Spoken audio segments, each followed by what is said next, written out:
Let's come to order.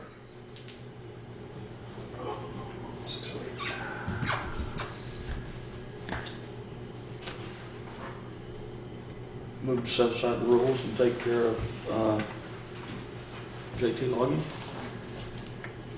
Second. Any discussion about that? All in favor? Aye. Okay.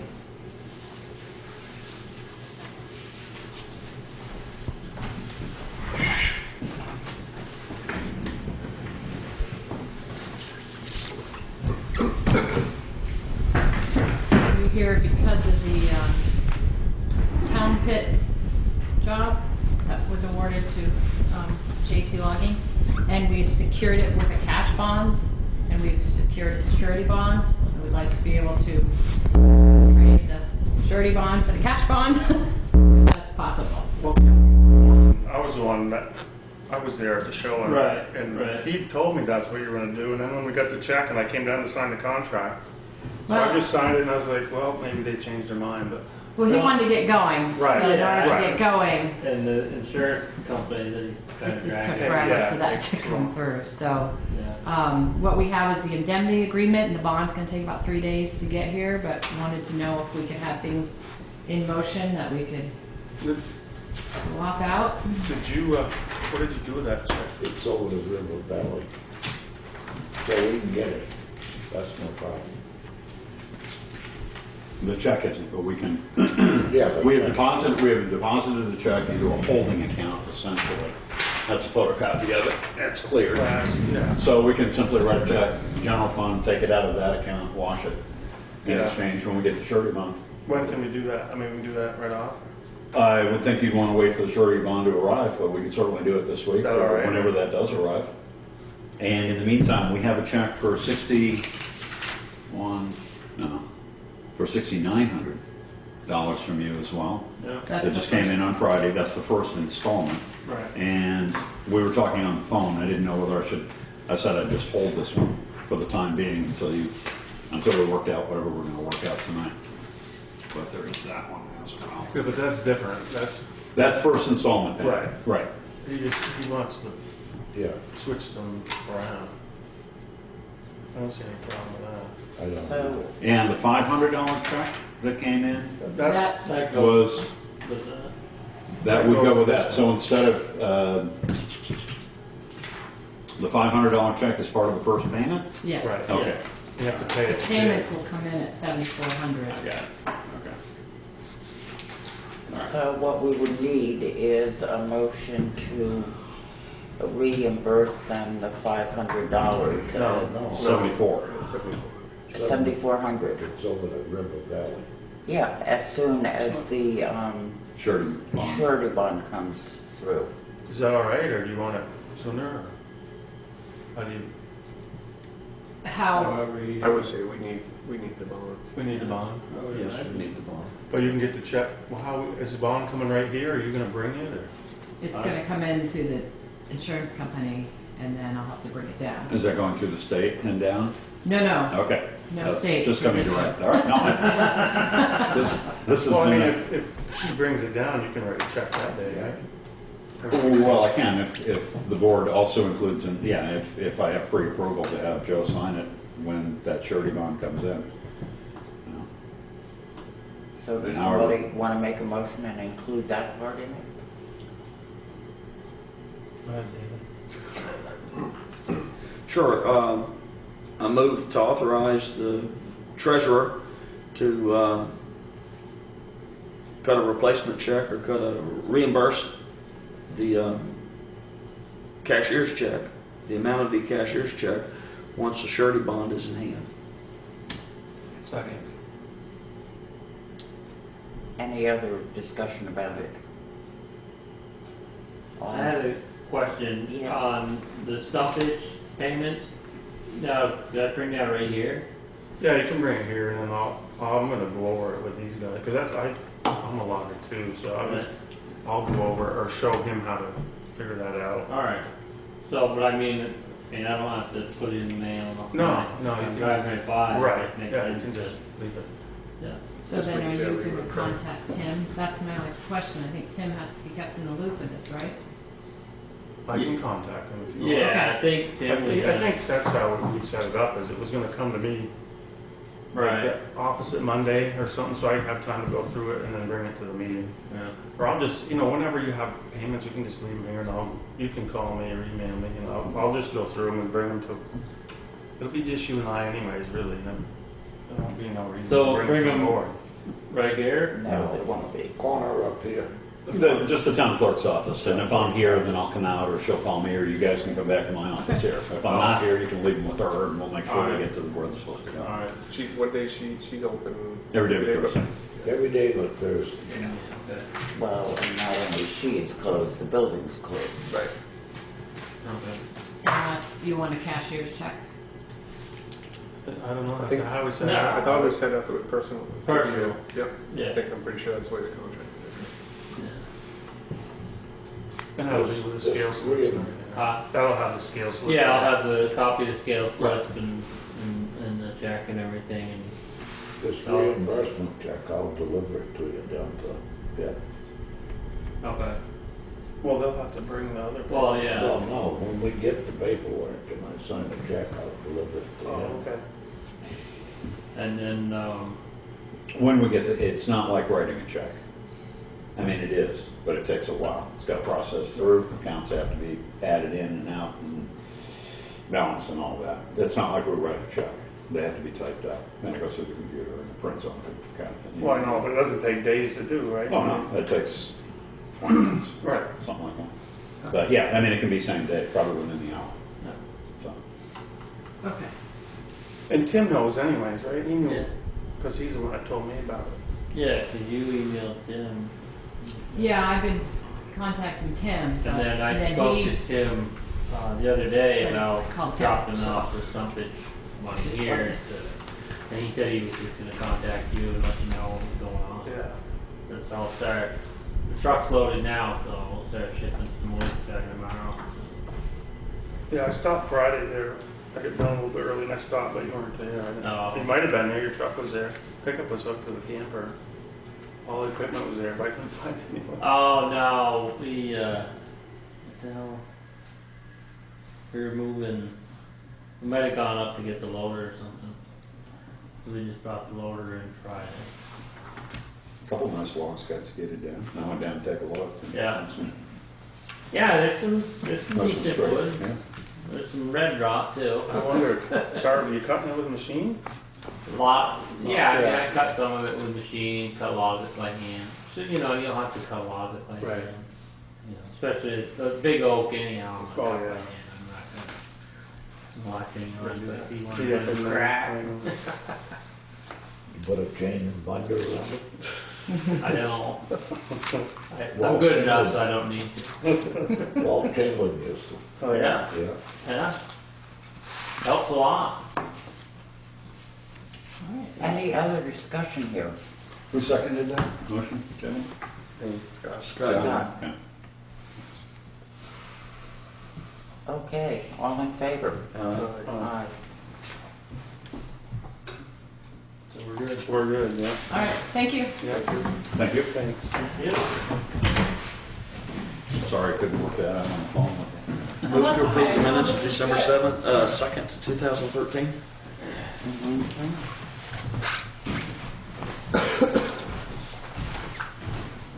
Do we have a second on that? Second.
Everybody ready for a vote? Or, well, first of all, are there any corrections? No? None that I've seen. Okay. All in favor of approving the minutes of December 2nd? Aye. Opposed? Okay.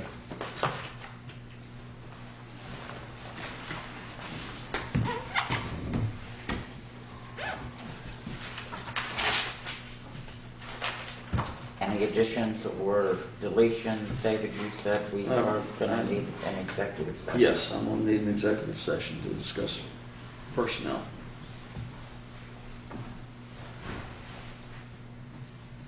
Anything else?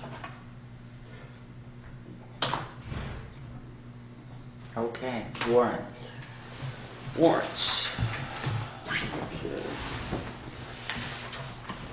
All right, I move that we pay PO 12161 with the period ending date of 2011-12/06 in the amount of, this is payroll, in the amount of $9,677.19.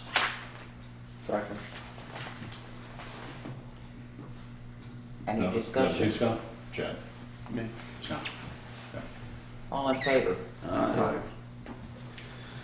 Move that we pay PO 12162 with the period ending date of 2013-12/06. This is payroll taxes in the amount of $3,780.68. Second. All in favor? Move that we pay PO 12163. It's for tax sale reimbursement. It has a period ending date of 2013-12/09. It's in the amount of $9,599.19. Second. All in favor? Aye. We need to discuss that, or I need to discuss that with a board member to come to some understanding as to what accounts this is going to come out of. Right now, it's out of the general fund. All right. Well, I will be. I mean, it doesn't have to be tonight, but I do need some clarification because I've already put it into the system, but it's, I mean, the taxpayer is putting a $4,000 bill on this right now. Okay. Because I'm planning on being in the office tomorrow to go through some personnel timesheets Yeah. We just, so that we can determine we just need to reconstruct this forensically and find out how we're going to. where it's I coming mean, taxpayers, from, where the check went. Taxpayers going to pick up some interest costs, a couple $100 one way or the other, but there's some money out there that probably shouldn't be borne by. All right. Okay. I think you need to clarify with Becky what her agreement was with the owner, former owner, I guess. The Redeemer. The Redeemer, all Right. right. Right. Good And I answer. have asked Becky for details as to what her commission was, or however that works, penalties that go to her. And also the legal fees that I don't think we're gonna recover, but nonetheless, I've not gotten that. I still need to know what accounts in the big list of accounts that we have. These kinds of things. What do you mean? What do you mean? $4,000 is missing? Okay. Well, there was a purchase price of approximately $9,000 on the piece of property, of which I think 6 was back taxes on that property, and there was $3,000 or something like that in penalties and legal fees and on that. And then since then, that $9,000 has accrued another $700 in interest just in the last 7 or 8 months. So in redeeming that to the buyer, because the sale has gone south, he's received $9,750, something like that. Whatever, there are 2 warrants there, however they add up. But in the bank account for the actual cash value of what was delinquent tax in the tax sale that was being held, that's only $6,200 or $6,300. So I cleaned that out because that's money that came from him basically for the property that was in holding for the year. And then the rest of it is just coming out of the general fund because I don't know where to draw it from. So there's going to have to be some reimbursement, there's going to have to be some accounting for And if I let it slip too long, it's out of sight, out of mind until the auditors show up, and then we're all on the hook. I think you need to talk to Becky again, because my understanding was That was all gonna be squared away with, that the person who was getting the property back, the original owner, was also going to pay the legal expenses. right, but my understanding is that this is cleared out because we're paying interest to this gentleman who bought the property now that it has essentially been redeemed. Because if it hasn't been redeemed yet, or if it's not getting redeemed until January, then he gets to keep collecting interest. And this is supposed to be all closed out now, so. Yeah. I mean, Anyway. that's the only thing the way I read it, is understand that the town was gonna have to come up with is the interest. This other. Some part of it, this yeah, other just the interest on $2,000 holding. of somebody else better be copping it up, I would Right. say. Right, but I don't think we're gonna get legal fees back, and if they're $1,000, then I think the taxpayer, but again, this just needs to be out in the open. We I need to have it. determine where Right. the money was Right, and deposited there's- when we sold it, and. so Right, we and can a do lot that. of, some of what I'm talking about, I'm not clear on myself, Well, so I don't no, wanna necessarily Frank's talk. already done that and said he found it and he cleared out the account to pay this. But there are two warrants there to pay this because the first payment was wrong and we Yeah. corrected that. Yeah, yesterday. okay, Yeah. but that, neither of those addresses the question of the legal fees. Right. Correct. Which. Well, I can't believe the legal fees are $3,000. Well, they're not, but then there are penalties and things like that that Becky has collected that I would assume is coming back from her. Right. But I don't know that it's coming back from her until she gets reimbursed, and I don't know if she's been reimbursed. And I don't have the figures, I don't know what the numbers are. I think she's So- key in figuring this out. Yes, she is. Okay. Move that we pay PO 12164. This is a school payment with a period ending date of 2013-12/30 in the amount of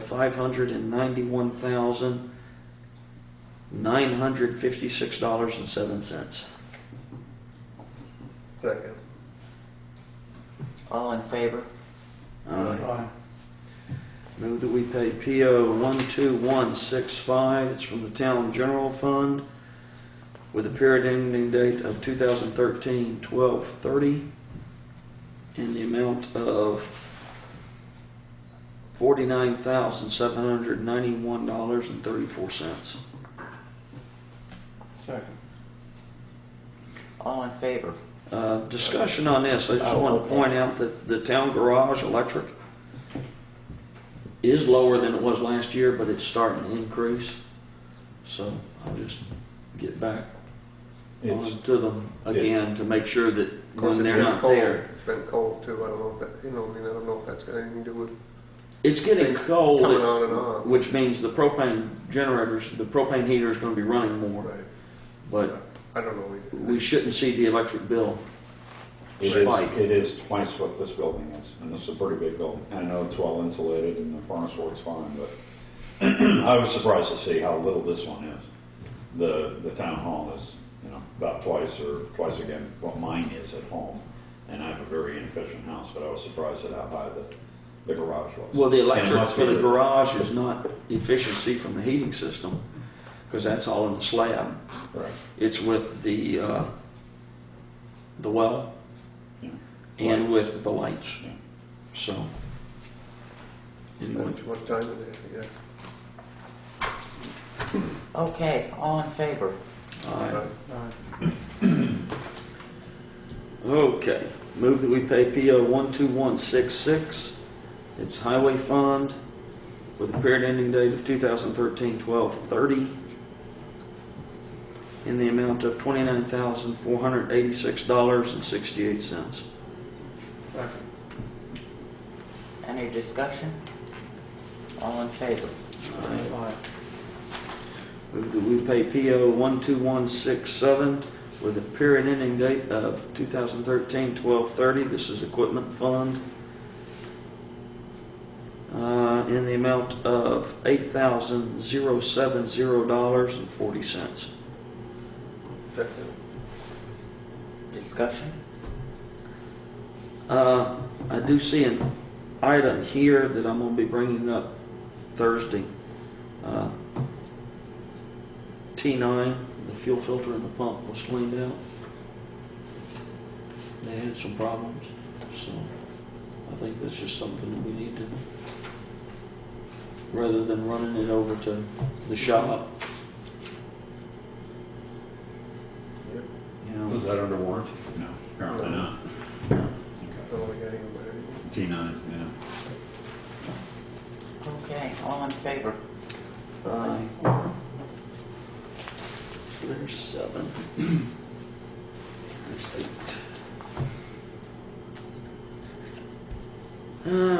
8. You can skip it if you want. Well, let's bring it up for discussion. No, let's table this. I move to table PO 12168. It's town general fund in the amount of $6,150. Second. Any discussion about that? All in favor? Aye. Okay, so that doesn't come back until you ask for it. Correct. All right, I move to pay PO 12169. It's from the town general fund. It's tax sale interest with a period ending date of 2013-12-16 in the amount of $110.37. Discussion? So that goes along with it. That goes That goes along with earlier. All in favor? Aye. Aye. Finally, I move to pay PO 12160. This is the loan payment for T2.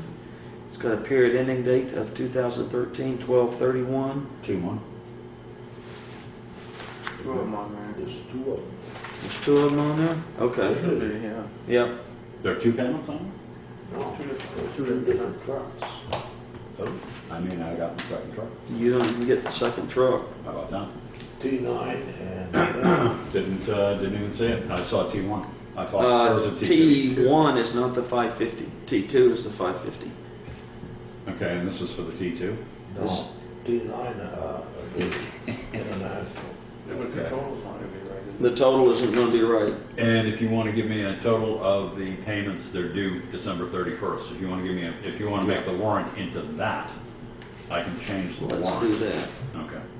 Sorry about that. Calculator? No, I've got it. I didn't see the second one. That was the second copy today. Okay. All right, I'm going to amend my motion. I actually don't have it yet. This is it. I don't know what that second truck is. It's the 2011 International. VIN numbers on the sheet. But it would, the motion would, say that again? That's T9? Yes, Should be T9 and T2, right? yeah. Okay. And it would still come out of the town equipment fund. And the period ending date is still 2013-12-31. And the amount is going to be $20,804.00. All in favor? Aye.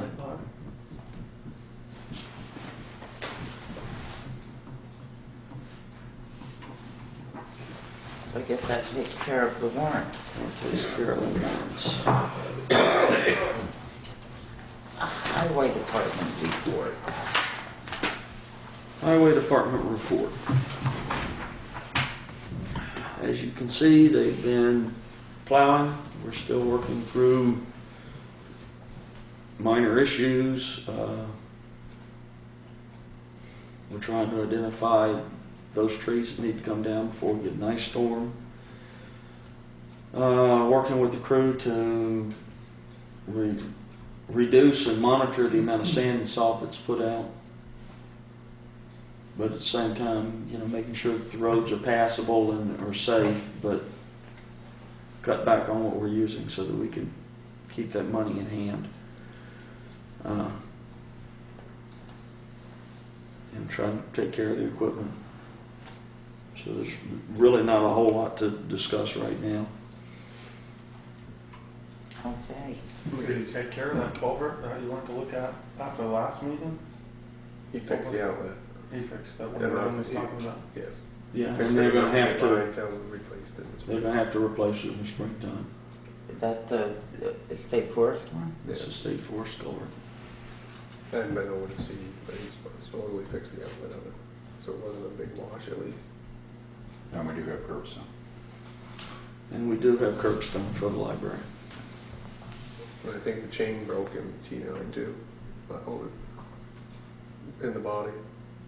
Don't that happens occasionally. Yeah, I just happened to see Bob. Met him and he wasn't saying anything. He said, "It's not my fault. I'm not saying anything." That was yesterday. So that's it? That's it. Okay, doesn't look like we have any law enforcement report here. And I assume we all got and had a chance to review the town clerk's report.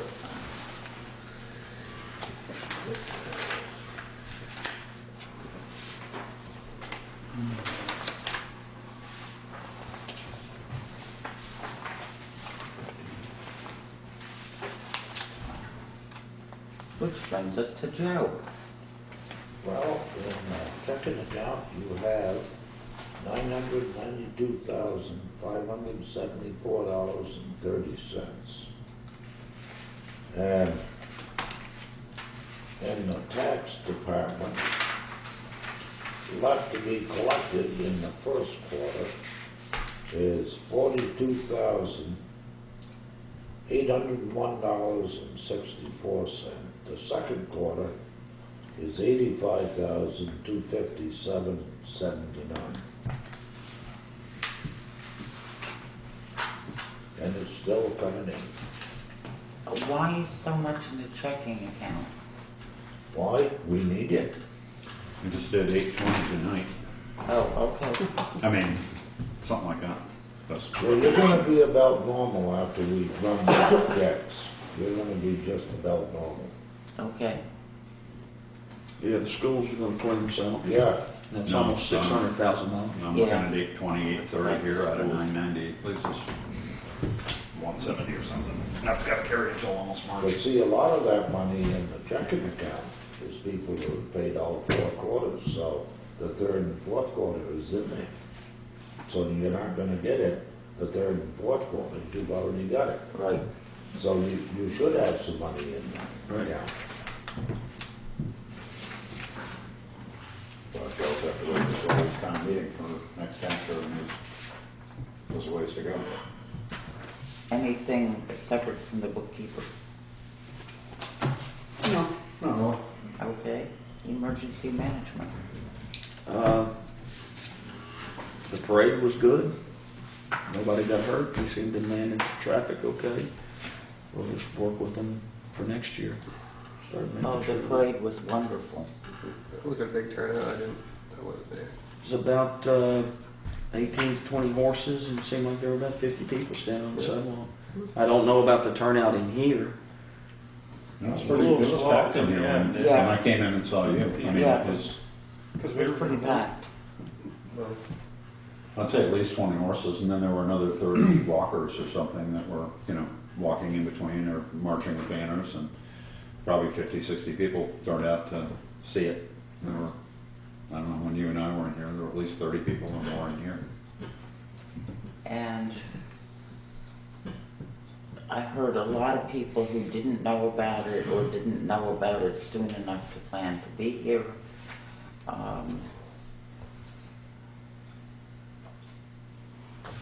And a fair number of people saying, oh, I'm bringing my horse next year. So I think it will grow. I thought it was a good start. Oh, I thought it was wonderful. I loved it. I did, to be honest with you, I didn't expect much. A couple of horses walking up the road, no big deal, but they pulled out all the stops. They were braiding them with little bells and ribbons and tying All the stuff on horses their were boots. dressed up. The riders were dressed up. The clown people were behaviors dressed you up. have to get after. Clowns behaved. Yes. And Santa showed up. Anything else from emergency No, management? ma'am. That was it. Okay, we've already taken care of members of the public. There may be- Correspondence, library trustee. Irv may be in, he's been talking to Bob at Waste Management Yeah, about stuff that we talked about at the last meeting, and he thought that they were supposed to meet tonight. He may be coming down with someone from Jamaica as well.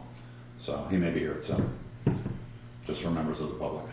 oh, On okay, transfer- well, on let's transfer move on station. and look at the library trustee's letter. I think they're mad at you, Craig. You think? Yeah, they are. It's a good letter. I talked to Robin a little bit about it. They have every right to put this in. Things are screwed up in the account. It's not more than a few dollars here and there, but things are screwed up in the account, and it's due to, in part, some of my ignorance in how to do this, or some of my ignorance on how to correct some of these things. But it is a relatively small account, and it is the tip of a bigger iceberg on municipal finances. Well, you have said that the library bookkeeping system is totally different from anything else in town. It's not totally different, but it has it takes, I was working on it this morning just to do their accounts payable, and that was a good 4 hours that it took me to just rally through something like that. How many checks did you sign, Joe? 9 or something? It wasn't that many. Yeah, at least. Yeah, 9, 11, something like that. I mean, it is something that has to be recomputed and figured out. I think we've got track on it now. I've got the payroll side of it is now straightened out. There are some accounts that I have to come to understand. One of them is the Social Security and the Medicare taxes for the employees is coming out of the trustees account, which is something I didn't set up. It's been that way for years, but they want that moved. I don't know how to move it, so to speak. Quite yet. I told them I'd try to get to it by January 1st so we start the calendar year. In my message to them, but anyway, it's not right, and they have reason to be concerned about it. That falls on me to get it straightened out. Some of it is straightened out since this letter came in. Some of it I still have a ways to go. And I have to make some phone calls. I got to call some people in, and we may have to change some systems in order to make it more understandable by me, if that's something that needs to happen. But I'm working with them. I need to work with our auditors a lot more. I mean, we're behind in auditing, and it would help if I could keep up with the auditing a little bit. Good evening, Bob. Hi, good evening. But anyway, I put it on here so you acknowledge it, the Kemwood Select Board, and that's where we are.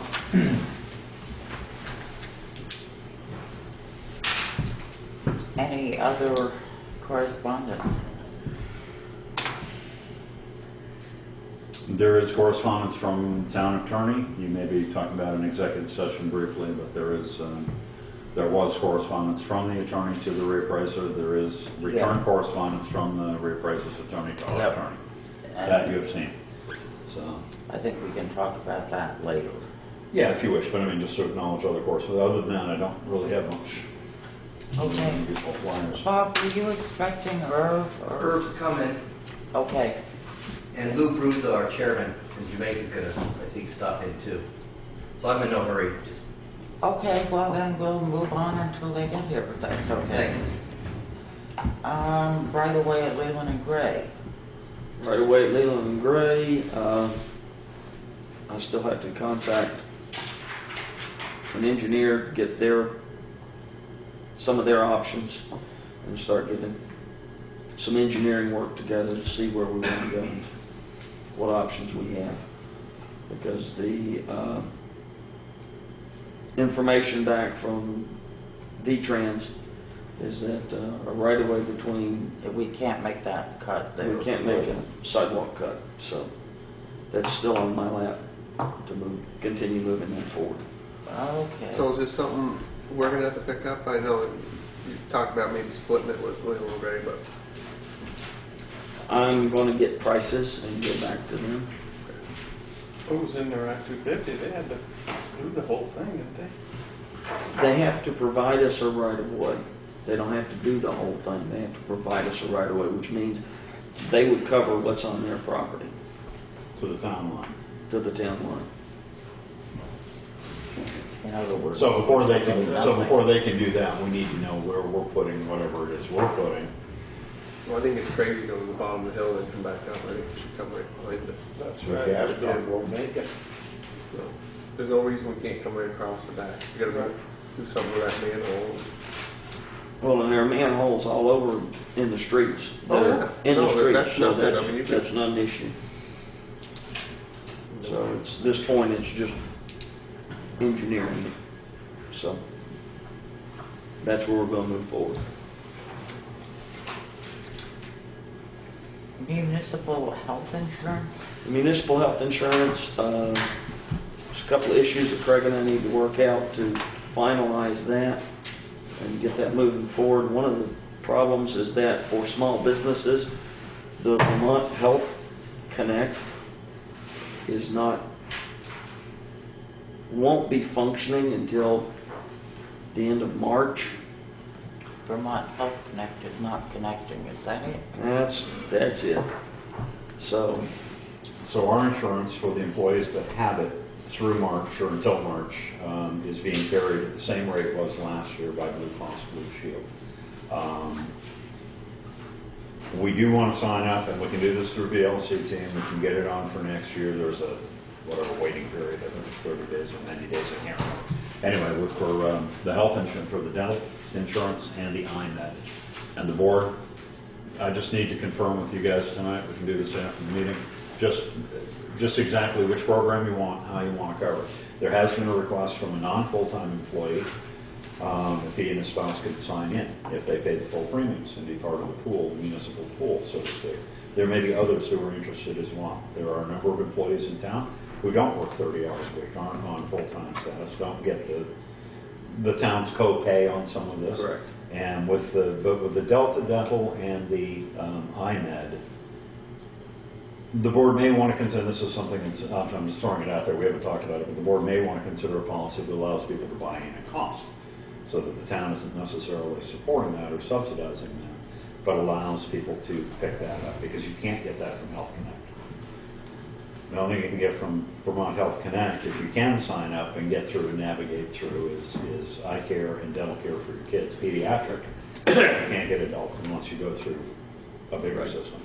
So, but we may have some other employees and some elected officials who are part-time or whatever that may want to, auditors listed, that may want to sign in, as long as they pay the freight. They would, if you declare them eligible to do that. That's up to you. We can talk about that. David and I will probably talk about a lot of this stuff tomorrow, if you're going to be in for a little while. I'm going to be in for a little bit so that we can get this, continue to keep this moving forward.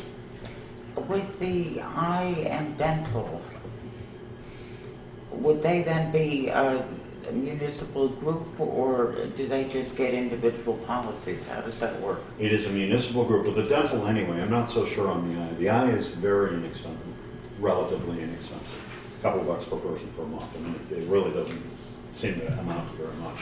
The dental is a little more expensive, and there are rules with Delta Dental. If we, as a municipality, provide it to full-time workers, we have to pick whether it's individuals or individuals and spouses or individuals and their families that we're covering.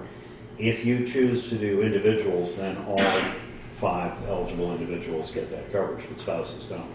If you choose individuals and spouses, then you have to basically pay for individuals and spouses, whether they want it or not. If you declare a pool, then that becomes the pool. That's what the town is signing up for. And in a situation where I might be eligible for the dental, I already have Delta Dental, but the town would still end up paying for me as well.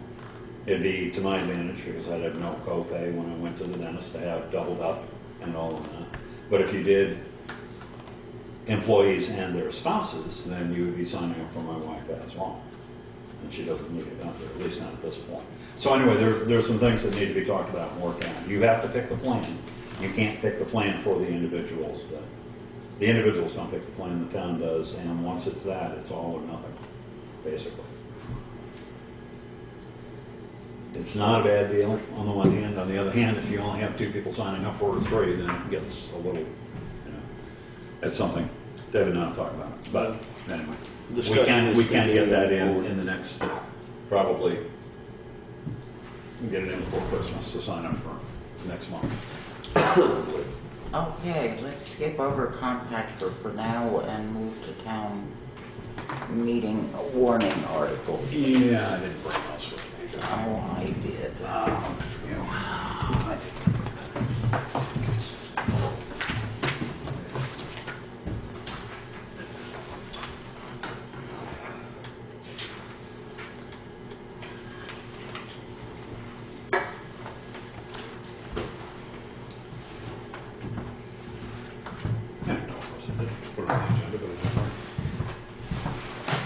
Everybody have them? Probably. I read it. But I've been talking to April Chase. We will be sending the town meeting warning for 9 a.m. Even though the elementary school is going to have their meeting first.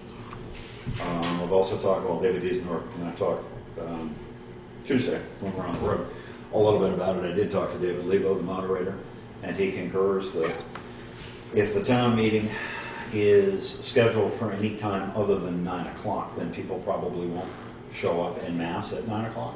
If you schedule for 10 or 10:30, 11. So we're warning the meeting for 9 o'clock. The elementary school will come to the stage very quickly after the meeting is called to order. So the elementary school, I talked to April, she's going to warn that meeting for 9:01.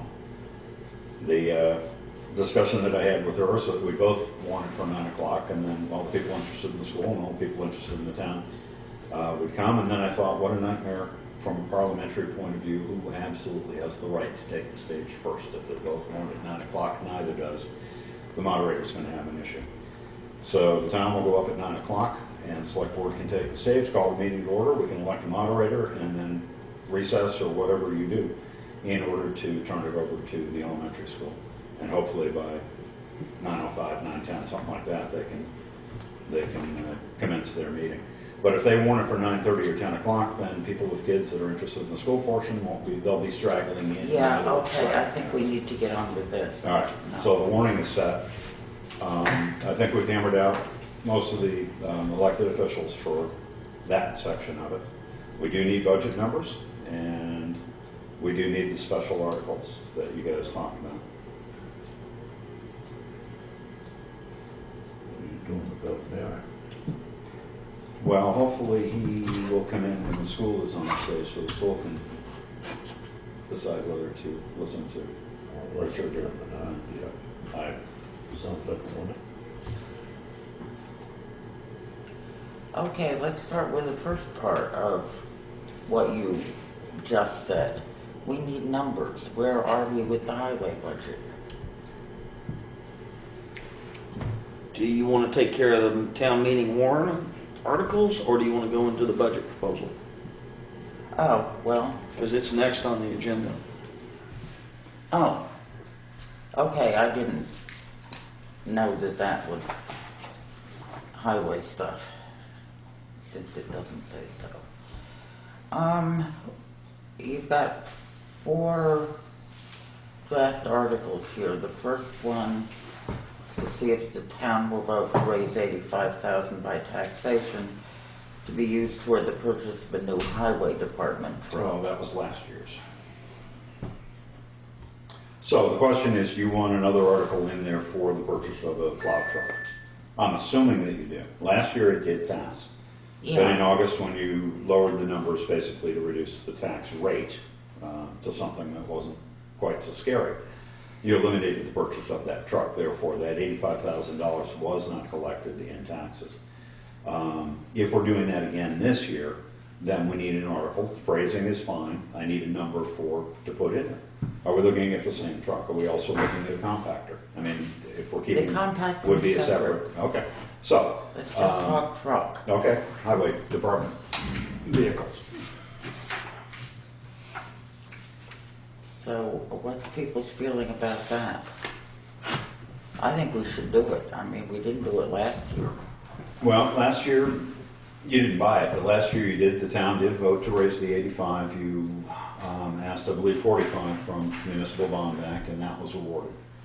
So I don't know if the price of vehicles has gone up. I don't know if we're looking for the same thing, or something more elaborate, or if there's a fine. I know the trade-in isn't going to be the same as it was, and I know that was factored in why you asked for 85.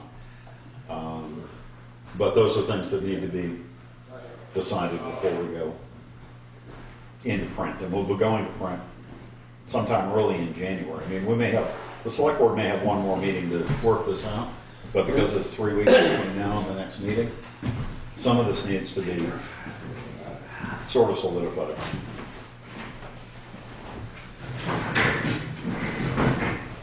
Okay, so I assume that means finding out what the trade-in value would be Trade-in now value on that and truck is, and what the new one What would it be. is. New truck value. So we will put in an article asking to raise from taxes a dollar figure toward the purchase of a new. Right, but I think it will be a small dollar figure. Oh, and I'm just saying, but you do want that included. I'm trying to bracket this out. If I don't have the dollar figure for 3 weeks or 4, that's fine. I know, but what I'm saying is, I think it will be a figure reflecting just the differences. And I mean, since the town already passed on the truck itself, I think all we need is an article. I know, I think you should put the whole amount. You think so? Couple I people. mean, that's what we're gonna, Well, I mean, because that's what we're gonna be asking for. The loan from Vermont Municipal won't be there if we turn that back. I mean, that's only, that just doesn't, I don't think that sticks around, Joe. It doesn't stick around. You gotta use it, you have to Right. reapply. Right.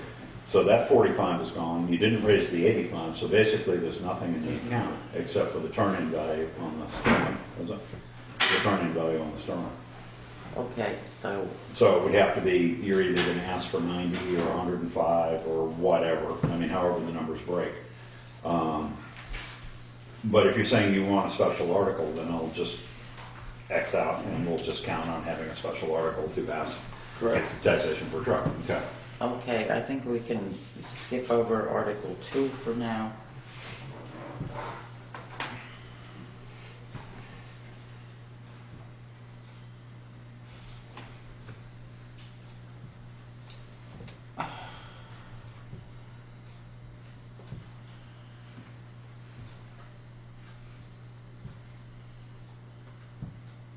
Yeah, That's Article, gonna be together, isn't it, those two? well, somehow, Okay. yeah, I'm now looking at Article 3. Well, they're not numbered for, I mean, this isn't the order. I understand that, but Right. we can identify Yep. it that way. Yep. Right. Give me a break here. Okay.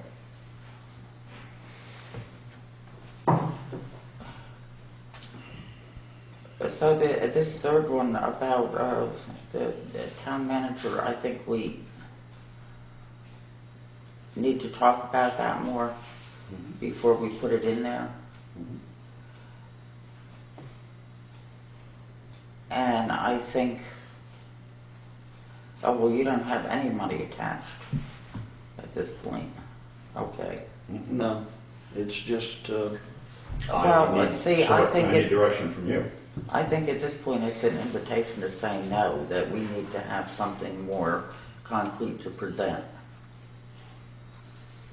it's correct. The select board needs to discuss it, but it's either having somebody run the town or we continue trying to run the town. Yeah, I And know I that, think- I know that. Okay, I thought this was the discussion on that. Oh, well, okay. There was a request last year, I mean, during the summer, that we put an article in, to put it before the town, to at least get that discussion going. In order to do that, somebody has to make a presentation from the stage. I assume that if the select board is going to put that article in, that the select board is behind at least the discussion of it. I'm just counting the days. Our next meeting, your next meeting is January, and I'm right at print deadline with the article. Correct. So I have to have this hammered out. This has to be right. And I need to know whether you're committing to that conversation among others or not. And When is Kit due back? I don't, Around the first. yeah, it'll be he'll be back for the next meeting, which is the 6th of January. I think we need him here to discuss how we want to do this. Okay, but we're right against deadlines on I some of I this. know. I know, and so I've been advocating maybe special meetings or whatever, but it's, I don't think a special meeting without Kit would get us that far. okay. Okay, and then we had this other article on the next page regarding the listers. Have you done any research yet about that? I've not gotten anything VLCT. positive on that, but that's the article from VLCT on a request. VLCT had because Townsend does not have a charter. Are you headed for some financial discussion? That's my question. We need to have the financial discussion. We need to have those numbers in place. But Townsend doesn't have a charter, and the article from VLCT It's fine. had draft wording. Right. Yeah. And that is the wording from that, from VLCT, that I put into the proposed article, roughly. I think it's actually quote for quote. Yes. But we need to understand the differences between paying a board of listers and appointing A professional. professional assessor. Right, and the listers are asking $30,000 this year. I think you have in the budget something considerably less than that, but that's about what it was last year. It's about what about what is being requested for next year. I'm sorry. Do you think you can find that out by the next meeting? As to how other towns handle that? What it costs other towns? Okay. I thought we were going to have that by this meeting. Yeah, okay. I can. I think we See what I can do. Because that will tie into this. Yeah. Yeah. Well, maybe we should try to send Kit an email, see if we could meet once before the next meeting. Even if it was like Thursday or something. Right. Before the next meeting. Yeah, Thursday the 2nd. Yeah. Oh, that Thursday. Yeah, not this Thursday. I don't, if he comes back first, I don't know, we'll have to find out when he comes back, but it'd be nice I to meet. think it'll depend on whether they have the place rented or not, when they'll be back. But if it's rented, they'll be back earlier than if it isn't.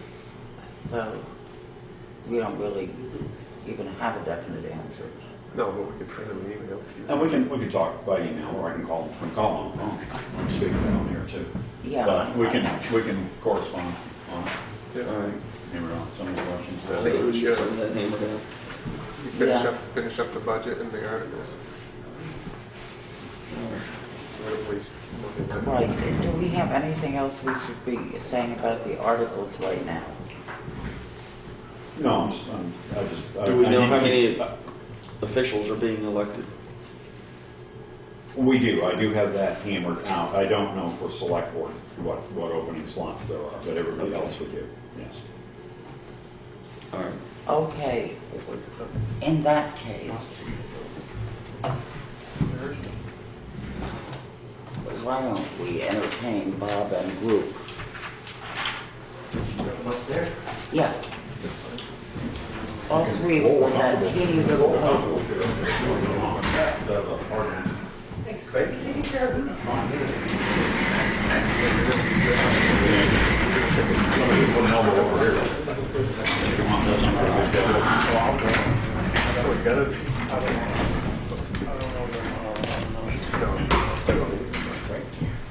Yeah, we see, like,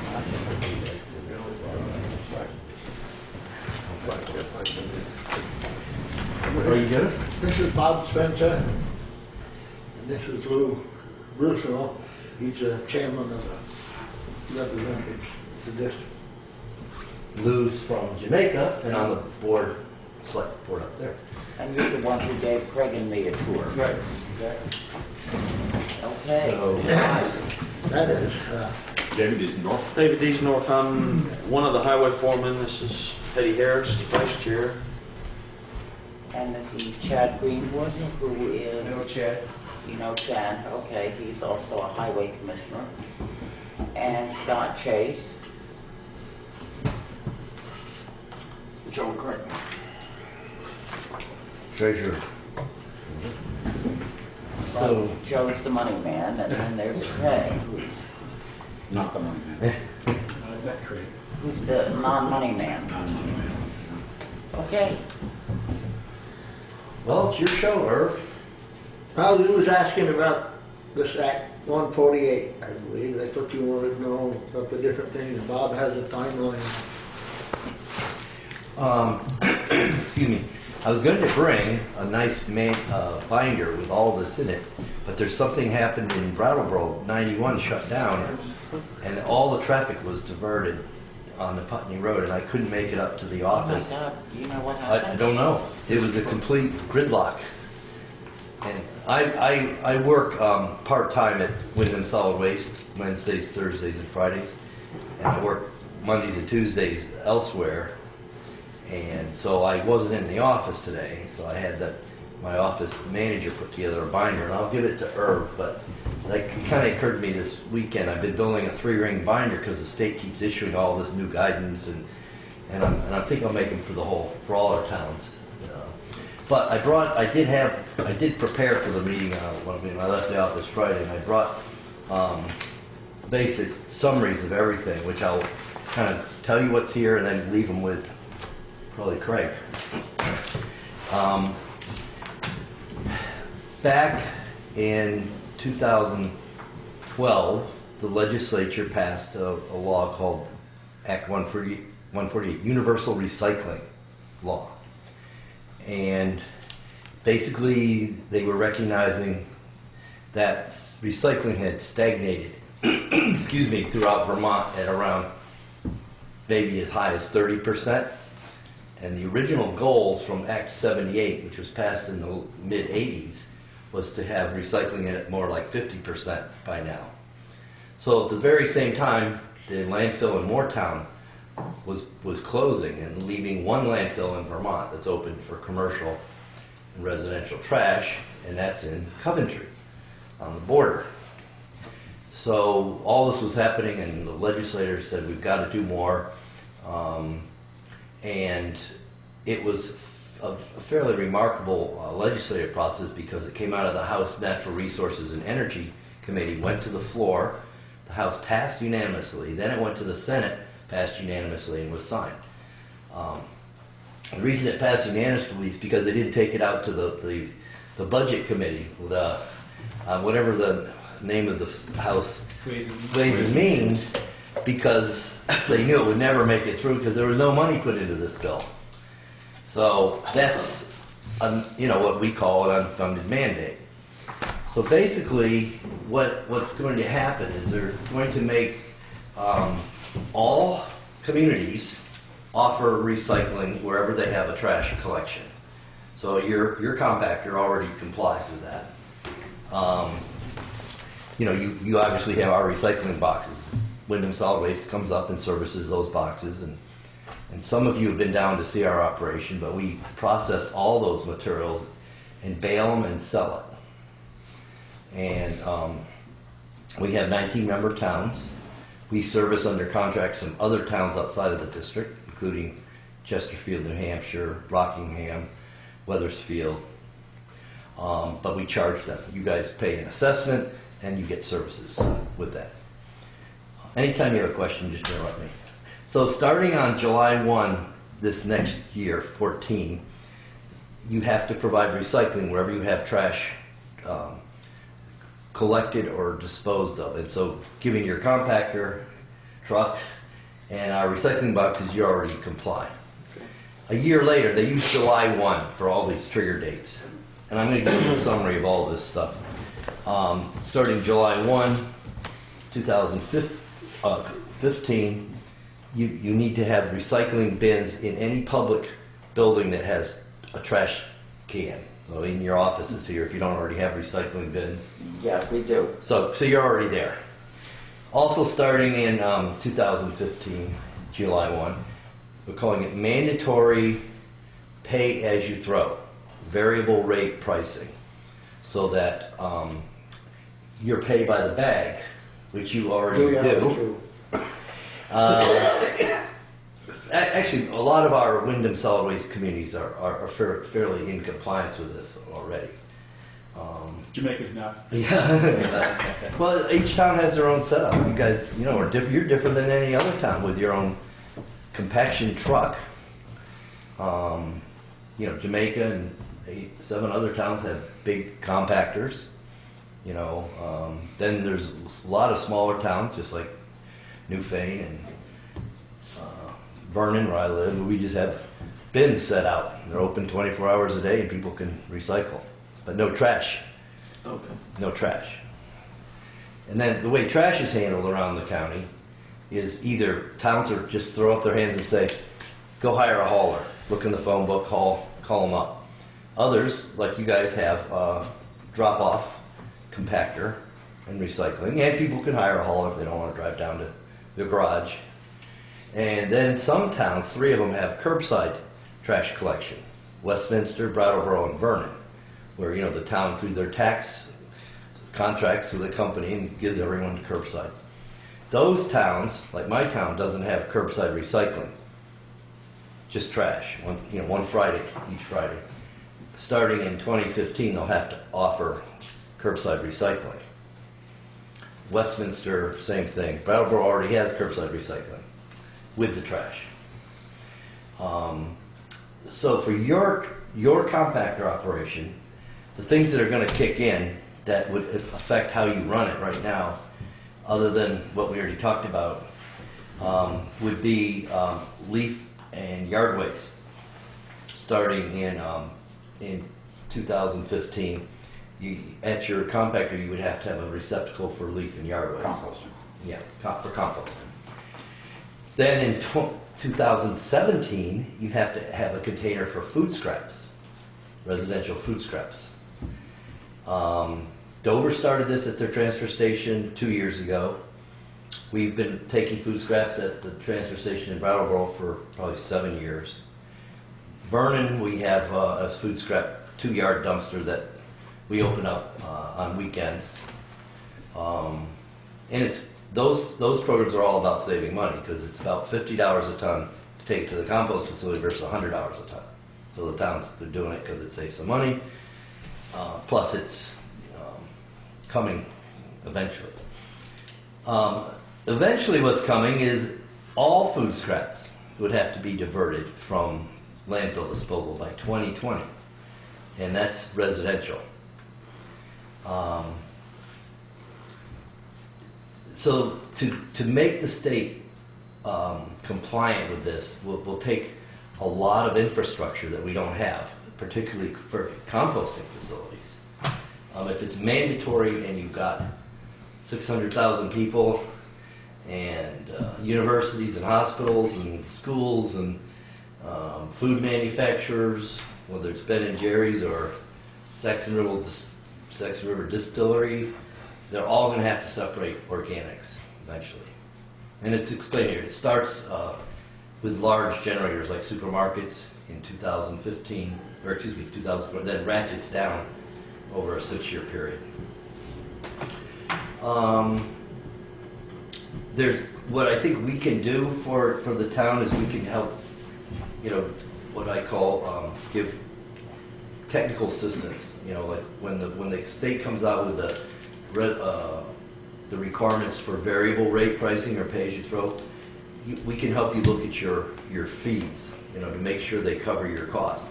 In fact, I'm doing that with my town right now, Vernon, because they're losing their biggest tax player, and so they're saying, let's start, Vermont Yankee that is, let's start charging by the bag. People are going to lose services. That's just reality. Towns lived, with all these wonderful services for 40 years. So we actually just came up with a price per bag that covers the collection at the curb, recycling at the curb, the solid waste district's annual assessment, buying stickers that would be affixed to the bag, and an administrative time for someone like Craig or whoever to administer it. It came out to about $3.20 a bag to cover all those services. And that's the kind of thing that, you know, we can help you calculate, you know, once you have to, you know, what are your costs? If you want to buy a new truck, I know you've talked about that. Maybe look into a real transfer station. Not that you don't have a good one, but we have looked at some other options here in town. And I was with Craig and Hetty this summer looking around. But that, And Herb. And Herb, yes, Herb. but that, price, that $3 a bag though, that should be a curbside pickup, right? That was curbside pickup. Yeah, so it would be less, obviously, if people. The interesting thing about that is the state requires that the town, through its budget process, cannot subsidize the trash collection. It has to pay for itself. Oh, what is Jamaica gonna do? That's the big issue. Jamaica, Winhall, and even Wardsboro are faced with that. Oh, yeah? That issue. Bob, we've had kind of a, well, not kind of, we've got a dilemma here. Because when we last talked to you, when we went out and looked at some space that we were proposing, you said once you've got that space approved, let me know and I can help you draw up plans and do all kinds of things. And I understand you don't have the time or the interest in doing that just for fun before we have it approved. On the other hand, I'm feeling like we're not going to get approval without a plan that we can present to the taxpayers and say, here's what we'd like to do and here's what it'll cost, and with any luck at all, here's what it'll bring in. With regard to the physical design and the engineering, I'm not so sure that's important. I mean, if it's, say, going to Taft Meadows, I think everybody can understand that. It's more of a cost thing, Well, in part. I could give you those numbers. As to where the ballpark. They're pretty standard out there, you know, what a compactor costs, and you got to put a fence around it, you got to have an attendant. You know, you can't just have an unattended transfer station by law. So, I mean, I can tell you it's somewhere around $50,000. I just did this for burning. You know, for everything, you know, with fencing, security. That's without getting roadways to it, and that's basically... Right, assuming you can drive into it. That was at our highway garage where we have our recycling bin, so. Stationary compactor, Stationary, concrete you have pad, to bring same in setup as Jamaica. Three-phase power. Right. Some light, security lighting. Some, you know, you could probably do it for less. Oh, well, but that's not, then you gotta figure your hauling, if you go that way, you gotta figure, Well, exactly, that's just the infrastructure. Now you're gonna have a contract with, and we don't haul trash. Wyndham Solid Waste is not in the business. We rely on the private sector companies to do that. But Lou, tell them like how yours works. Well, we have our box picked up once a week. We try to fill it up as much as possible, but generally it's about 8 tons. And 8 tons at $100 or so a ton costs us about $800 a week for the disposal of the trash. And then we pay Triple T a trucking charge to take that out, which is around $150 per pull range. So that's what it costs a week for us to do the MSW. That doesn't include the commercial waste, the demolition and stuff like that. This is just residential waste. in other words, your 8 ton or whatever, that's 800 and 150 top of that for the full. So if you divide the 150 by 8, that gives you what $20 a ton or so? Yeah, about $17 or $18. So To $120 Right. a ton. Now, Jamaica doesn't have a whole lot of curbside pickup. I think I asked Herb the question. He thought it was about 50-50 in Townsend, where about 50% of the residents have have a hauler come in and pick up their. Somewhere in that neighborhood, I won't say it's exactly 50 feet deep, but. And then the other 50% bring them to your highway garage. But them, the ones here, the ones that pick up curbside, take it right direct. Yeah. Do you have an idea how how much tonnage you have per week when you bring your truck down to Brattleboro? Oh, I can get you slips on that, yeah. What is it, 3 or 4? 3 or 4. 3 or 4? Grab the slips. So Townsend has about the same population as Jamaica, so that kind of looks like about 50%. Oh, I figured, 50%. watching it over the years, it's been pretty close to 50. Yeah, and plus we have a little bit more second homes that bring their stuff to the, we have a big caretaker population that brings their stuff for free. That's gonna have to change in another year. Like Winhall, they have a huge Oh, I know. caretaker. And, you know, Scotty, who runs the site up there, Scott Bushy, 3 tons this week, 2.78. how much? 3 tons this week, Okay. 2.78 on 12/16 today, so. One of the interesting thing about the curbside home delivery or pickup, the people who come in, the private sector that comes in, right now they don't pick up recycling. They will be required to pick up recycling by 2015. So that's a new thing. And they're having some anxiety over that. You can imagine. We had talked about that this summer, about the opportunity of Townshend being a northern, Can Well- you describe to the rest of the board what we discussed about that? Sure, I'd be glad to. That was Yeah, really Lou's it's- sort of idea originally, so run with it. Yeah, the haulers, they have to, they're going to use the same truck that picks up their MSW. They're also going to be picking up the recycling. So the idea was for them to come up Route 30 and do their whole residential run, picking up all the recycling, drop it off someplace, either on the Newfane, Townsend border somewhere, or someplace in Townsend if it was available, drop their stuff off in a 100-yard container, which we would supply, and then turn around and do the same route backwards, picking up their trash. So therefore, it saves them having to come all the way out to Townsend, turn around, go back and deposit into the district, and then come all the way back out, pick up the trash, and then go back. So that's the vision. It's a regional recycling transfer station. Okay, would there be anything in it for us if we provided that? There would have to be. I can't see any town just saying we're going to host this operation and staff it, but I believe there would be a legitimate reason to charge fees per ton.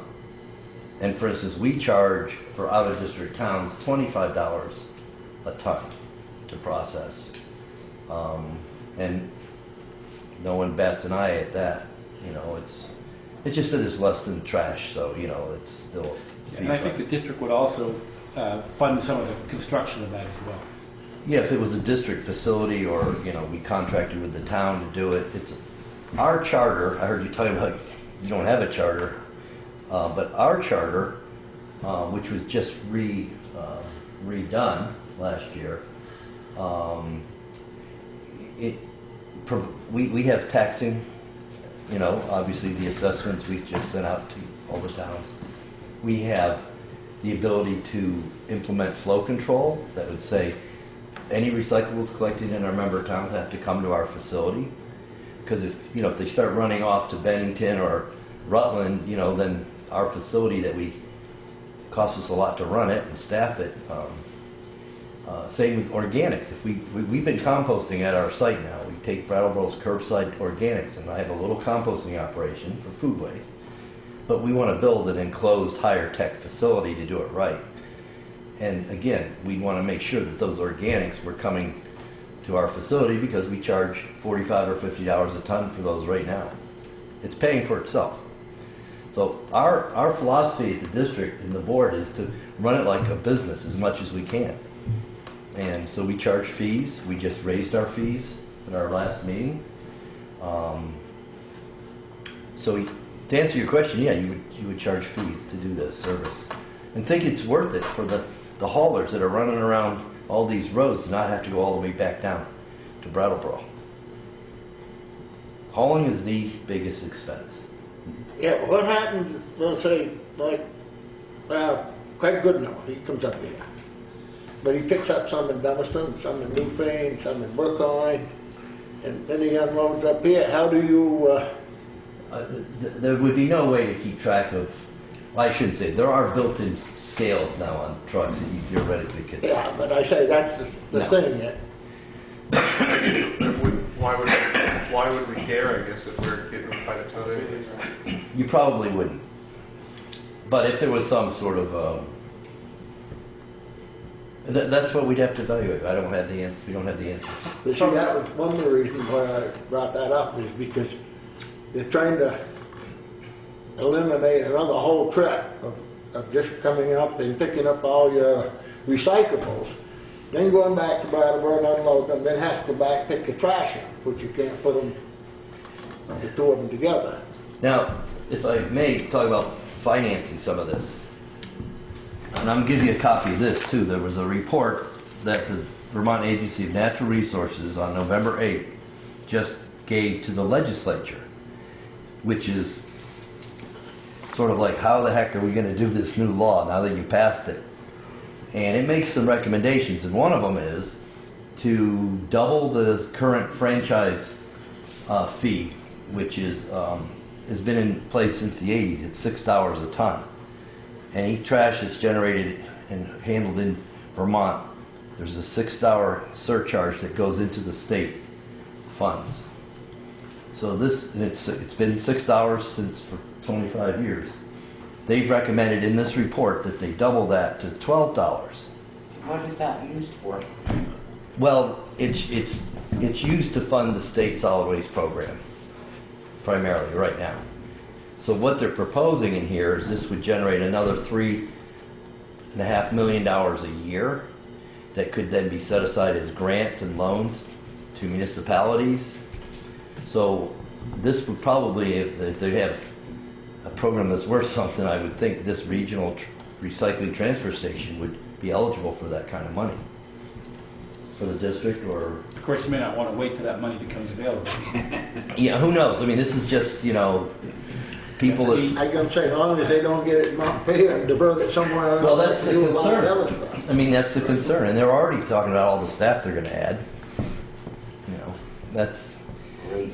So, anyways, the other recommendations in the report is to make it mandatory for towns to join a solid waste district. You know, for instance, the Bennington region doesn't have a district. Because districts are the vehicle for implementing this law. There's going to be, you know, pay as you throw. There could be ordinances districts would pass requiring, you know, flow control or setting pay as you throw rates. The other recommendation is right now 1 ton and smaller trash haulers are not required to register with the state. When they did Act 78, that's when they set up a registration program for commercial hauling, and because, you know, they didn't want to try to regulate everything, for what, they exempted 1 ton. Well, this law somehow didn't recognize that, and our haulers who we work with, the Good Enoughs and the Triple T's and the Reed and Son and Allen Partridge and all those private haulers, they're worried that the small 1 ton people, if they're not required to comply with this law as it's now written, would just go out and take away business. Because if they didn't, so the law, this report recommends that the legislature amend the law to pick up the small haulers. If they don't do that, then the small haulers would not be required to pick up recycling.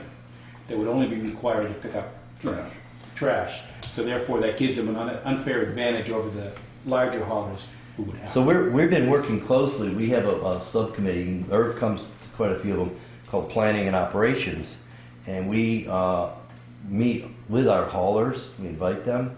In fact, January 23rd, State Rep Mike Hebert, who's on the House Natural Resources and Energy Committee from where this bill came, he represents Vernon and Guilford. He's meeting with us to talk about the law and how we're going to implement it. So we depend on our private hauling partners extensively. We don't want to compete with them. It's even possible that we would get out of the business of hauling recyclables under this new law and turn it. If we're going to have to offer it to everyone, why does the district have to run around? We have 2 roll-off trucks, 3 drivers, you know. We probably spend $500,000 a year just on hauling.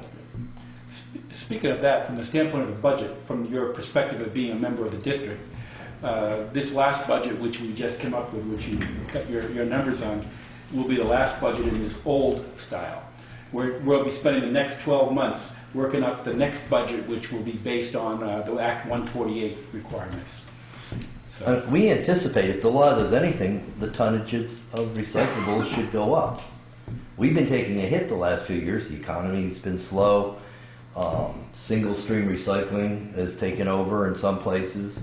We're not a single stream plant. We have to have the paper and cardboard separate from the bottles and cans. They call it dual stream. But as you know, Casella's facility in Rutland is single stream. They call it zero sort.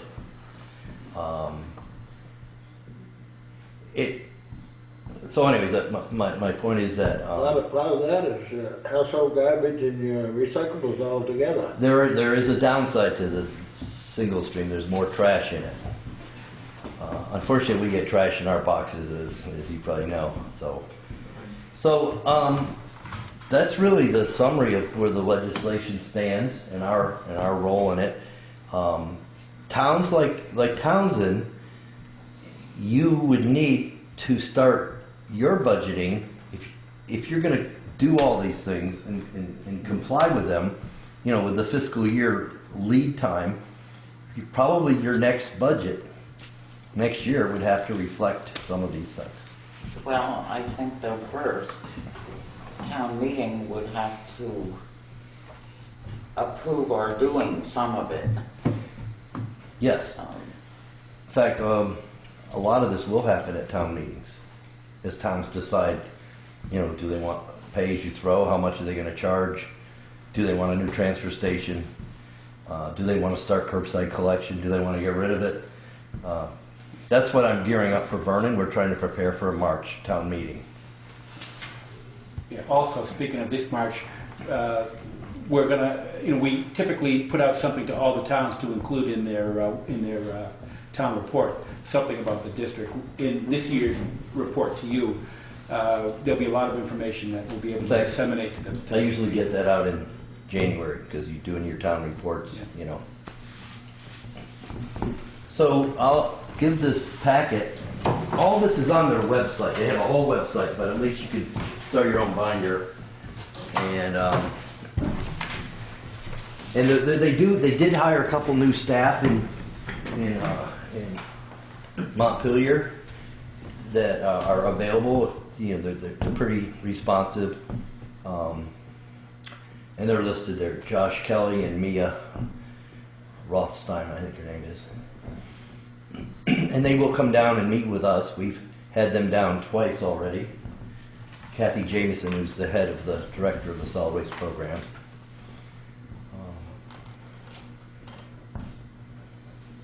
So hopefully you guys, if you're paying, you must be paying $100 a ton, Craig, down at Triple T. Yeah, just that. And then drive it down one of your people. Mm-hmm. Let's just say it increases recycling from 15% to 30%. I don't know what your recycling rate is here in town. It's pretty good, actually, I think. Yeah, it's pretty good, but it's It could be better.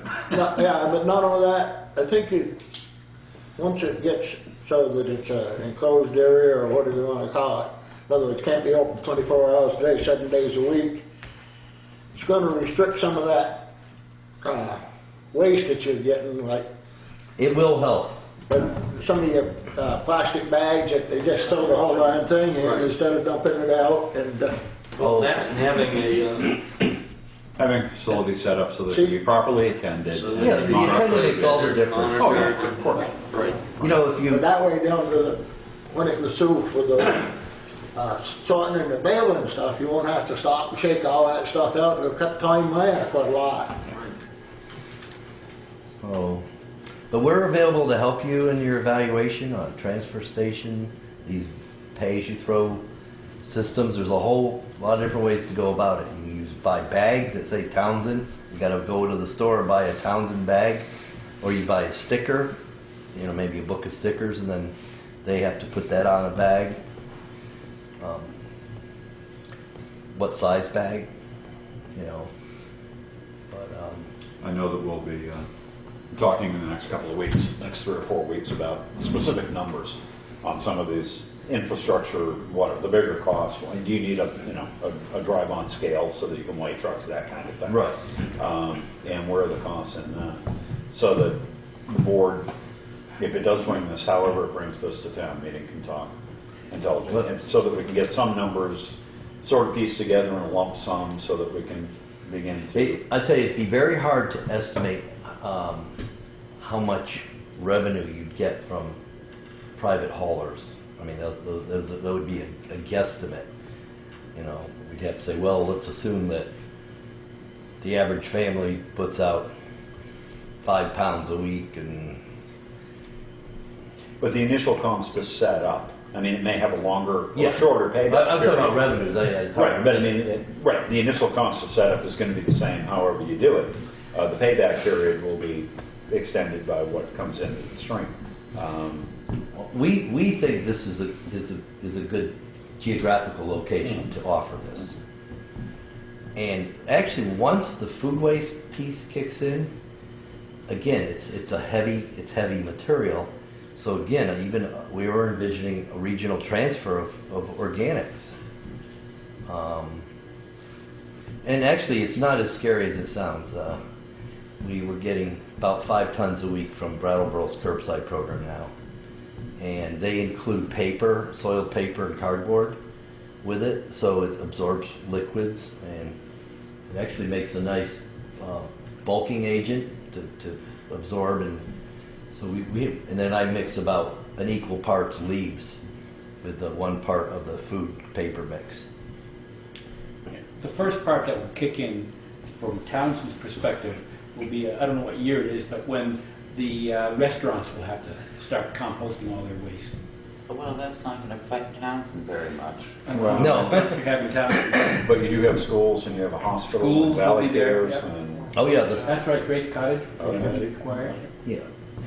What size area would we be looking at? For a transfer operation? Mm-hmm. Including the, I think both, for just the Yeah. Townsend thing, and if we were going to become a regional. Couple acres we were talking. An 3 acre. acres would be really nice. 2 to 3 acres would be great. Then you could have a lot of containers. You'd have a safe vehicle flow pattern. How big's yours? Jamaica's is only about a half an acre. I mean, you can do it on a postage Well, we stamp. wouldn't, we have a lot of trouble getting Big trucks. boxes in place because of where the trucks would be able to move. Plus, if we had a 100-yard container, that would require a lot larger area to move around in. But I'd say 2 acres is a good starting point. That would sound right to but me. even with the leaf and yard waste and the residential food scraps? Well, if you were going to compost them on your own site, now that's a little different. But just transferring them out, Well, I'd say you transfer it out. it wouldn't be that much And, more land. and believe it or not, the district needs that for its composting operation. That's a bulking agent for the. Okay. For the Bob, you started responding to my question by saying that for Vernon, setting something up was going to cost about $50,000. They've decided not to pursue a transfer station. Good, then give us their plans. Yes, they never developed the plans. We actually just got Triple T to give them a plan or a proposal. Okay. So Their Vernon's area of curbside pickup is a lot different territory than it is here. I know, I'm just yeah, it's totally different. wondering if somebody has put together estimates of, what it costs to do the roll-off boxes and stationery. Well, I know you don't have a lot of time to do things, but if you were to take a spin around, Win Hall and Wardsboro, and see what they just rebuilt theirs up at Wardsboro. Very nice. They changed it a bit. You could get their numbers. Okay. Wardsboro would probably be a good example. Yeah, they bought a new compactor and they redid their whole yard, so. And then we, through the district, can provide much larger recycling bins, like 40 cubic yarders. And then we've been providing concrete blocks, so you need an elevated walkway. So we did that for Wardsboro and Jamaica and Winhall. So we try to help the towns. The older people, instead of having to bring it up here and put it in a box, they can walk up and drop it, more or less drop it in.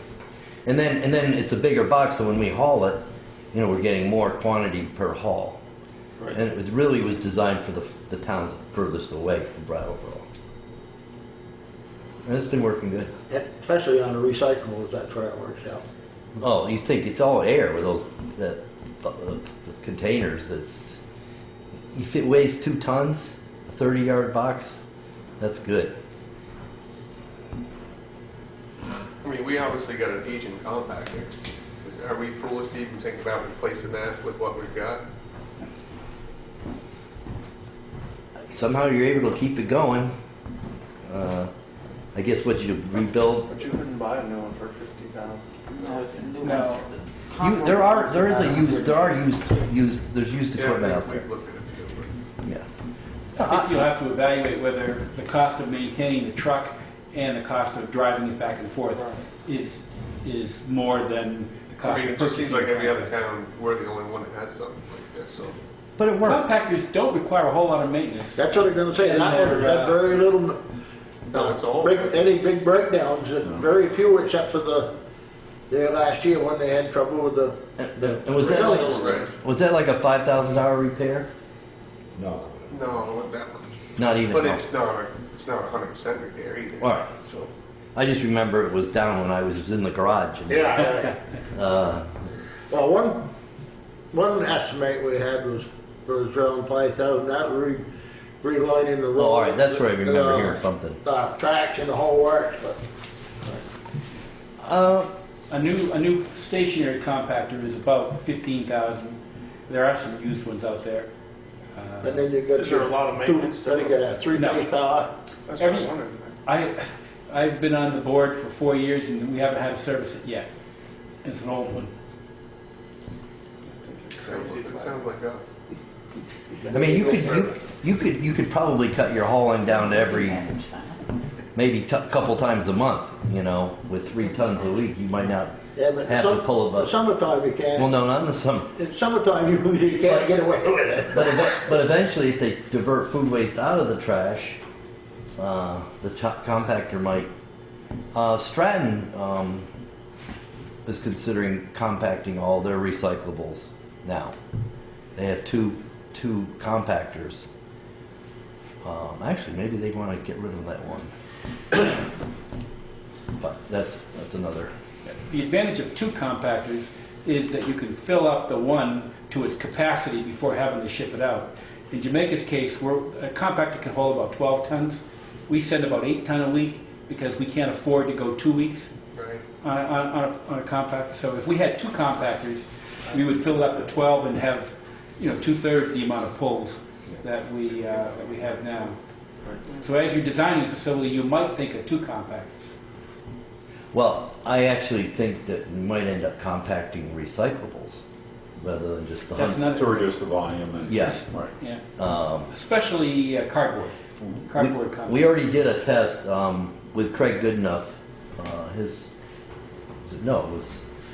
It was his truck. Cheryl's, I thought it was. No, it was that's right. It was Franklin and Sons. They sent a 20. How many yards? I think it's like a 16 cubic yard truck, a rear load compact, and we were able to put almost 50 cubic yards of recyclables in it by compacting it. Wow. So I mean, that's what they're saying. Okay, can we use the equipment we already have to meet this law? And the answer is yeah. You can drive around, throw recyclables in the back, pack them. So I think what's going to happen statewide eventually is trash where you have curbside collection will go to every other week. Recyclables would be collected on alternating weeks. The paper, cardboard one week, bottles and cans another week. The organics probably weekly. So right now at Brattleboro, Triple T has two curbside recycling trucks running, and they have a divider in them, so they could, and it's a side load, so they would come around and pick up paper and cardboard, bottles and cans with one vehicle. They've now put a second divider in it, and so now they're collecting at the curb paper, cardboard, bottles, cans, and food waste in the same vehicle. Drive into Wyndham Solid Waste, we have the composting pad, they dump that, get on the scale, dump the containers, scale, dump the paper, cardboard. One stop, well, 3 stops, but at one spot. So they're really trying to, they're way ahead of the curve. Triple T is, and Brattleboro. Yeah, 'cause if you cut your mileage down to 1/3, that's a lot of different expense.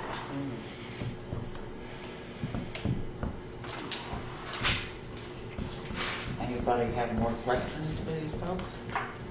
All right, so if we put in 2 compactors for residential waste, and we wouldn't need a compactor for the food scraps or the leaf and yard waste, because Those would just be in dumpsters. those would just be in dumpsters. Would we want to think about, not immediately, but long term, putting in a compactor for, say, cardboard and one for glass and bottles? Ideally, yes. Although if it turned out to be a regional facility, you may not even have to have a separate box. You may be able to use the 100-yarder that we would put in there. But So- I thought you were thinking about a regional Well, facility. I am thinking about Yeah. a regional, but then that would cut down, if It's probably not worth site it for you plan- to just put your own compactor for your own recyclables. Correct, but if we're doing a site plan Right. to make sure that Yes, it's in the thought process that, I would think 3 compactors would be ideal. Paper, cardboard, commingled containers, and solid waste or trash. What Winhall does is they've got 3 compactors. They use one of them for the regular waste, the other for cardboard, and the third handles whatever gets filled up. So it goes back and forth between. Winhall has a really Well, what's going to good happen, operation. like you're talking your regular waste, but then you're going to have something for your food waste. That's probably just going to be a dumpster. Like Dover has one. They have a 4-yarder. Dave Smith running the site there. He's done a great job. Vernon, we have a 2-yarder. Brattleboro, we have a 4-yarder. And then Triple T has an organics collection route now. They run up the valley. And they use a packer truck, and they pick up the 2 or 4-yarder and dump it in, and then they go to Martin's Farm in Greenfield, Mass. Except for the Brattleboro curbside, it comes to me. But they've been doing this for 7 years.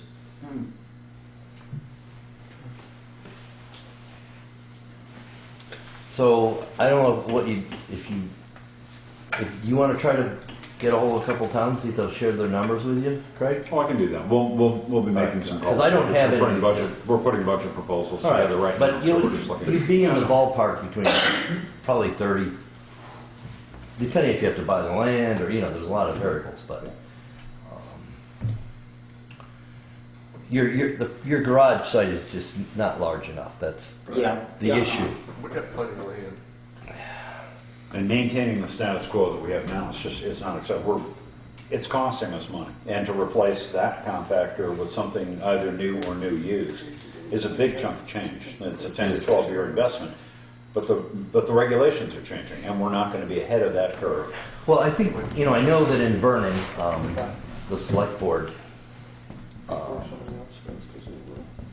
they don't like to tell people that they're going to lose a service they've had for so many years. But what they're able to say is, it's not our choice. It's this, it's the state mandate. Pay as you throw is here. Brattleboro rejected that 2 years ago. Pay as you throw. It was very controversial. because people don't want to be told they got to pay for a bag when they're putting it out at the curb for nothing. Or not nothing, but it's not a direct bill, it's in their taxes. But we have opportunity. Tax or We have opportunity here if we're gonna develop something to also take metal, to take construction waste, to take mattresses and other things, Yeah. household. And you'll find your residents will love it, you know, it's a service that people like.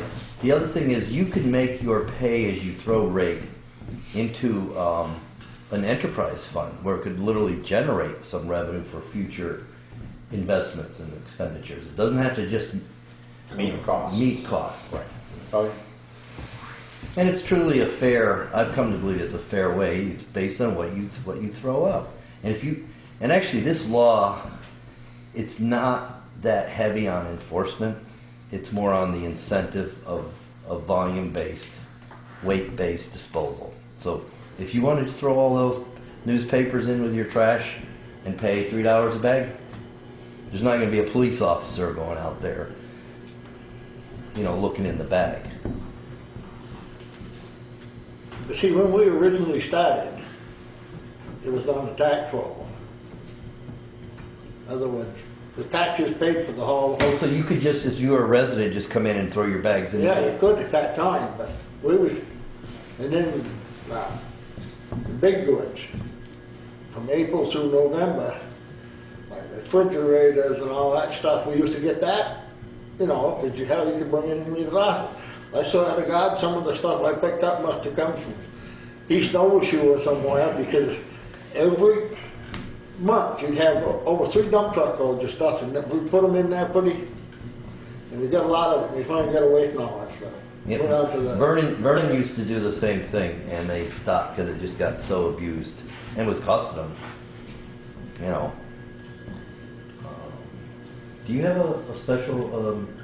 We have cards that we issue to everybody, including our caretakers, and we try to be pretty diligent about making sure that everybody has a card. And what is this card?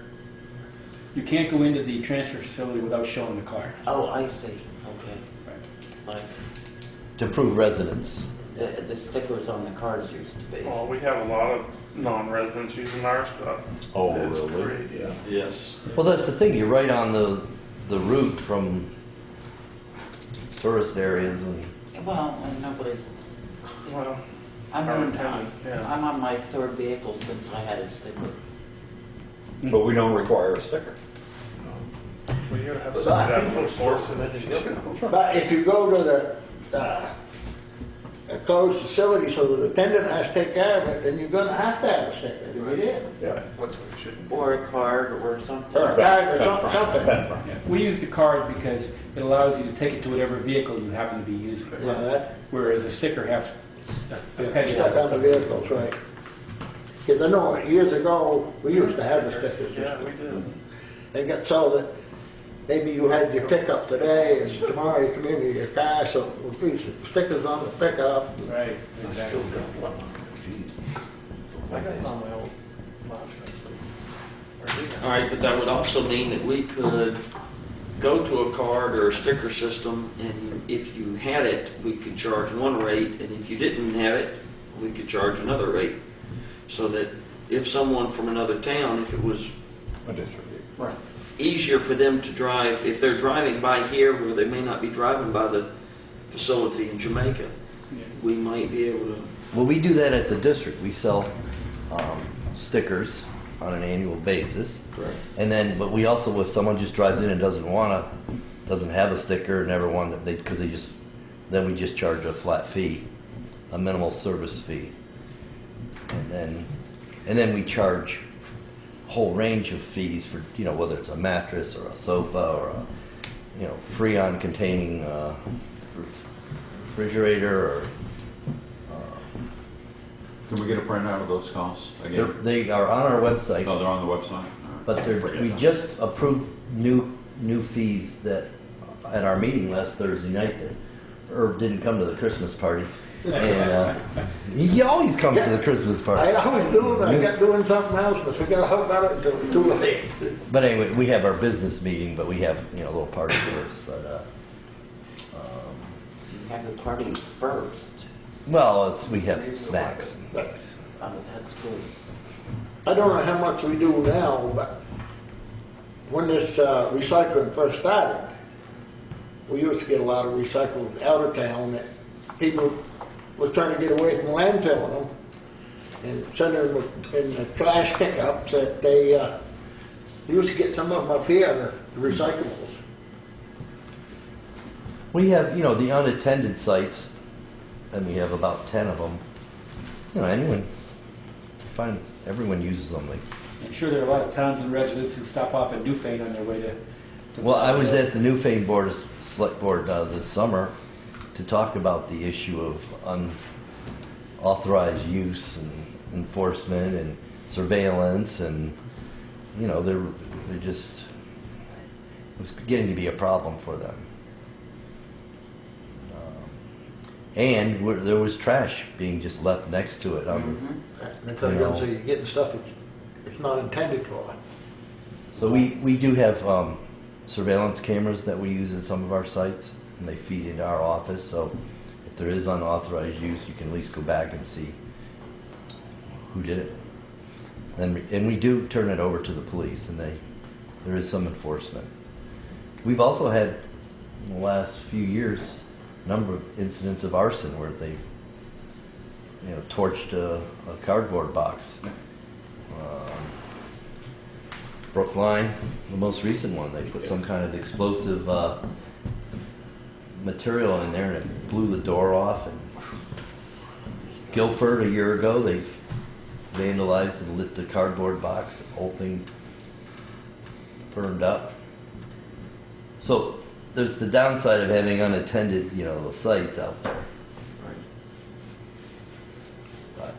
But I must say that Irv is a very valuable part of our organization because he has so much experience with municipal government. He knows equipment. Plus, he's been with the district since it started. And one of the founding members. So I just want to acknowledge his help. Well, we certainly have found him helpful in our discussions about it. But we have a great board. We have a lot of very committed, municipal officials that take it seriously. Mm-hmm. No, we don't always agree, but. Well, I don't need one. So.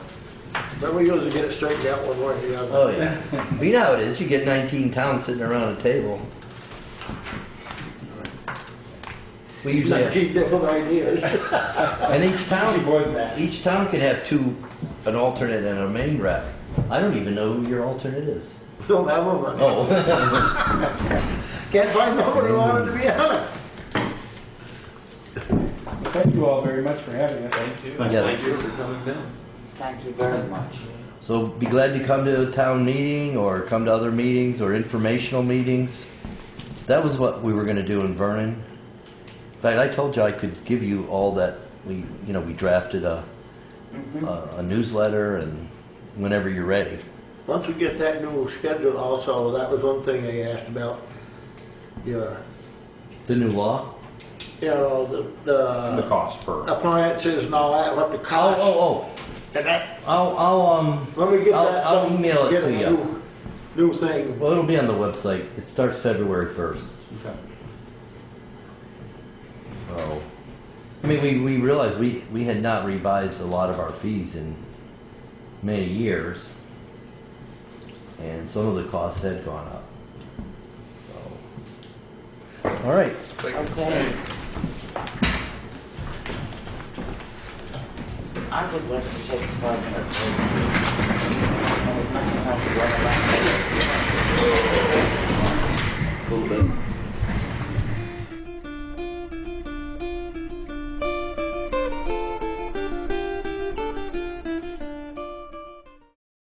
Okay, we're back.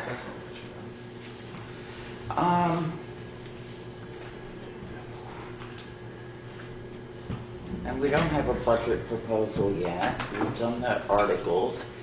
No new business? Anyone? Other business? We're gonna take care of the budget proposal, hopefully before the next meeting, is that what we're? We're gonna have to take care of them before the next meeting. Okay. And the only thing we're waiting on right now is just getting the finalization from the highway department. Okay.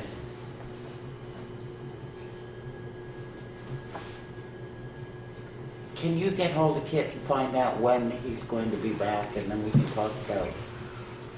Joe had an idea there, it depends on.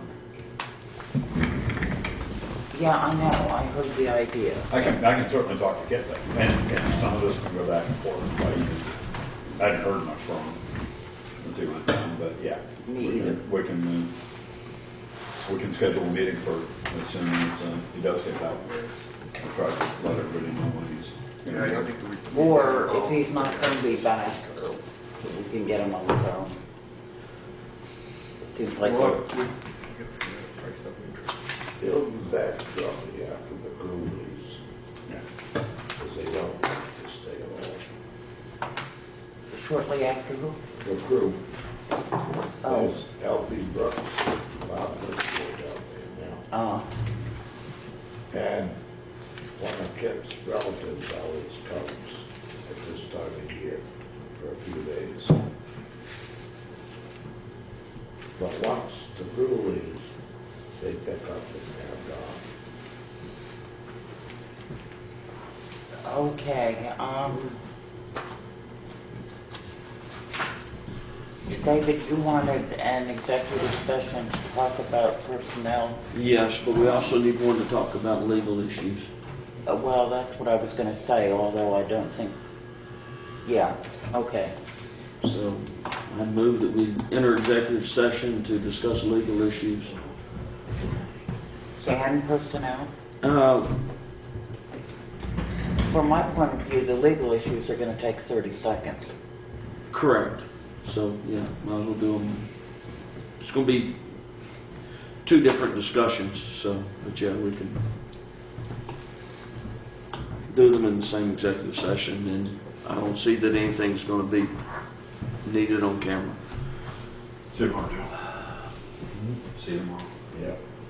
So, Okay. We need a second. Second. All in favor? uh,